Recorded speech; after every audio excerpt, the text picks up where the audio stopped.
तो आइए जानते हैं हरियाली तीज पर व्रत कथा। पुराणों में हरियाली तीज की यह कथा काफ़ी प्रचलित है। कहा जाता है कि स्वयं भगवान शिव ने माता पार्वती को उनके पूर्व जन्म के बारे में याद दिलाने के लिए यह कथा सुनाई थी।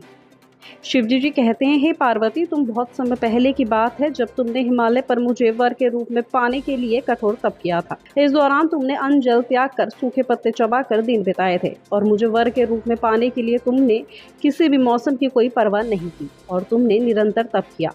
तुम्हारी इस स्थिति को देखकर तुम्हारे पिता बहुत दुखी हुए थे। ऐसी स्थिति में नारद जी तुम्हारे घर पधारे। जब तुम्हारे पिताजी ने नारद जी से उनके आगमन का कारण पूछा तो नारद जी बोले, हे गिरिराज, मैं भगवान विष्णु के भेजने पर यहाँ पर आया हूँ। आपकी कन्या की घोर तपस्या से प्रसन्न होकर वह उससे विवाह करना चाहते हैं। इस बारे में आपकी क्या राय है, मैं जानना चाहता हूँ। नारद जी की बात सुनकर पर्वतराज अति प्रसन्नता के साथ बोले, हे नारद जी, यदि आप भगवान विष्णु मेरी कन्या से विवाह करना चाहते हैं तो इससे बड़ी कोई बात हो ही नहीं सकती। मैं इस विवाह के लिए तैयार हूँ।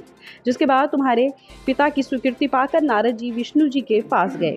यह शुभ समाचार सुनाया, लेकिन तुम्हें इस विवाह के बारे में पता चला तो तुम बहुत दुखी हुई।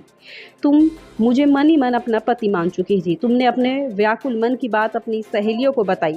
तुम्हारी सहेली ने तुम्हें सुझाव दिया कि तुम्हें एक ऐसे घोर वन में जाकर छुप जाओ। वहां रहकर तुम शिवजी जी को प्राप्त करने के लिए साधना करना। जिसके बाद तुम्हारे पिता तुम्हारे घर में ना पाकर बड़े चिंतित हुए और दुखी हुए।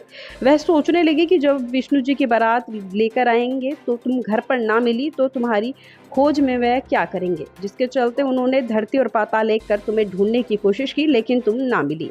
तुम वन में गुफा के भीतर मेरी आराधना में लीन थी।